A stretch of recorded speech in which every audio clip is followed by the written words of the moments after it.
What's up to all of my Virgos out there, and welcome to Pulse of the Cosmos. Today we're going to be taking a look at some of the weekly astrology for the week of August 10th through the 16th of 2020. But first, a little message to my subscribers out there. Thank you for being so patient with me. I know it has been a few weeks since I have posted. I have been telling all of the signs this. I have been moving around a lot in the works of finally getting into this apartment, and I'm finally in a place of stability where I can create and do this more often for you guys, and I'm looking forward to it. So thanks for the patience. I love you.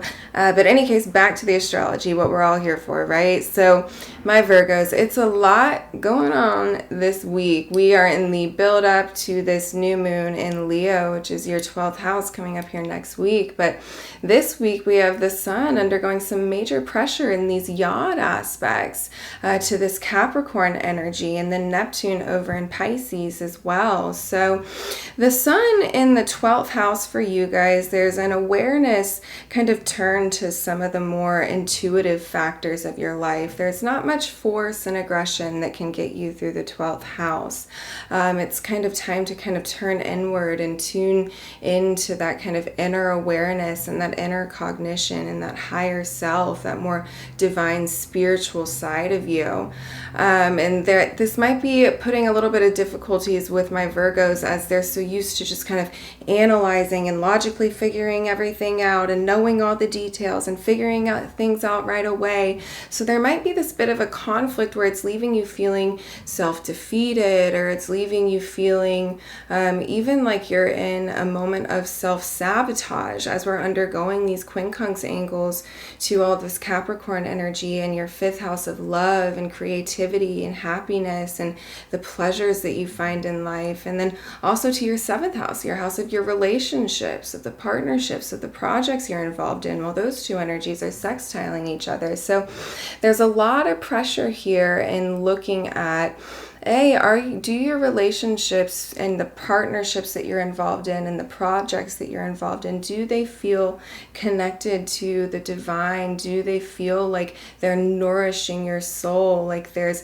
room to expand, like there's room to grow? Or is there some element of restriction there, where there's things holding you back, and maybe you're in some kind of toxic situation that your intuition is trying to guide you through and remove you from, as part of kind of a shift and a change in your life. There's also a flip to this, where you could totally be out of some sense of guilt or some sense of self-sabotage or defeatism, be blocking yourself from experiencing the kind of love and the kind of abundance and the kind of relationships that are there in your life and that are there trying to support you. There could be an element of my Virgos kind of overthinking things and maybe even getting lost in the past. The sun in the 12th house deals with the past. So there could be past things coming up, past patterns coming up, past situations coming up, where you're really having to kind of work through and go through some healing aspects of how we're going to encounter these experiences differently this time and kind of grow and learn. So a lot to look at for my Virgos this week. I want to encourage you all to, take some time, connect with your guides, connect with your higher self, do some prayer, do some meditation, if these are things that you practice, or whatever form that looks like to you, to connect with spirit, source, God, whatever you choose to call it, because the sun in the 12th house is giving you this kind of open connection to that, where you will be able to receive kind of some more clear messages, I think, along those lines. And we do have Mars in your 8th house. So, and Mars is going through all of his heavy squares to this Capricorn energy over there in your 5th house of love and creativity and happiness. So Mars in the 8th house has a desire and kind of this drive to transform your life. 8th house is the house of transformation and the house of regeneration, and the house of death and the house of rebirth. So there's a lot of changes going on in your life. So be compassionate with yourself as you're kind of having to be kind of adaptable through some of this, while maintaining this stability in your self-worth and making decisions from your inner authority. There's There's a lot going on for my Virgos there, so be compassionate with yourself through this. And Uranus is going retrograde later this week, come Saturday, in your 9th house. So this is a time to kind of reevaluate, maybe review on looking to ways in which you can expand your life, looking to ways in which you can expand your world that feed things that bring you joy and that feed things that bring you happiness, maybe kind of feeding those interests and those passions and those things and directing some energy there and out of maybe some of the self-defeatist energy that could be creeping up. So let's see here, my Virgos.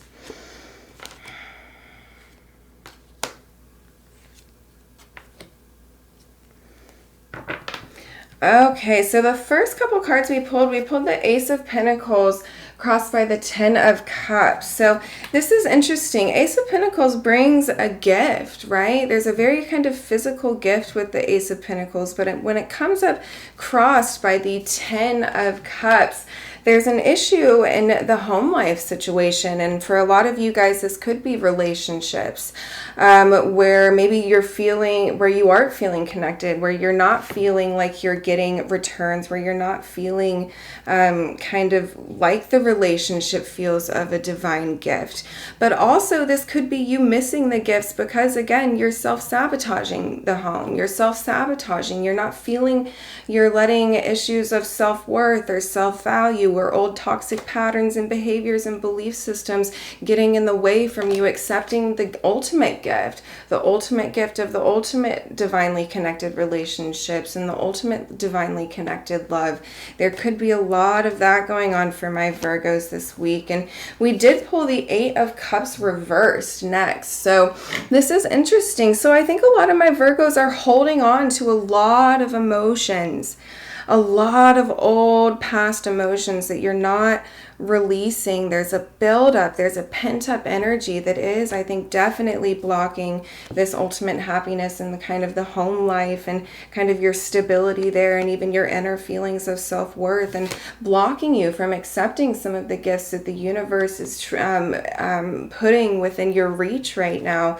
There's a definite kind of refusal to let go of some kind of attachment here, and it could be connected even to some traumas that have come up. We do have Mars in the 8th house, and this Mars can come through the 8th house and kind of dig up some traumas. He can dig up some old traumas, some old psychological traumas, old kind of wounds that come up there. So these could be things that are all coming up and affecting this for you guys, my Virgos. I'm going to pull... Let's see here. We did pull the Wheel of Fortune reversed. So yeah, are you trying to control fate in some way? Are you trying to put your hands on the wheel and direct it in some way? I think my Virgos might be trying to get in there and kind of overthink and be the mechanic of this wheel when you can't.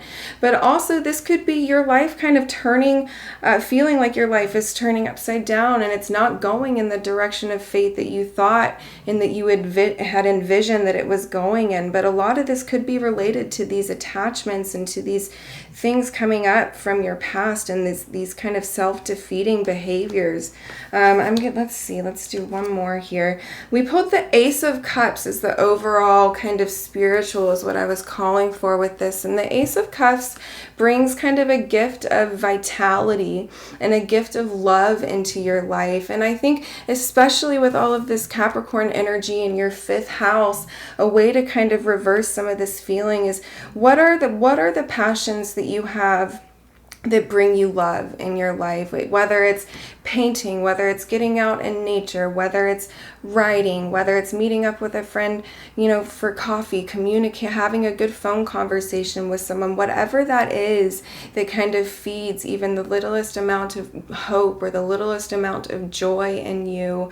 I want you to really work to invest some energy in that. Maybe some positive affirmations, some meditations, maybe do some night meditations with some with some healing vibrations. You know, you could do some 432 hertz and look to balance yourself, some chakra balancing, but definitely look to not get lost in these dark, kind of defeated emotional spaces, and look to consciously kind of reverse that into the things that bring you joy. But in any case, I love you all, my Virgos. I know it seems like a little bit of a heavy week for you guys, but we're definitely connecting to more divine spaces through some of this chaos that's erupting in your life. The things that are coming up for a very divine, very purposeful reason for you to release that, ultimately connect to the most beautiful divine spaces that you can imagine. But in any case, I love you all so much. I hope you're doing well out there, and I will be back next week.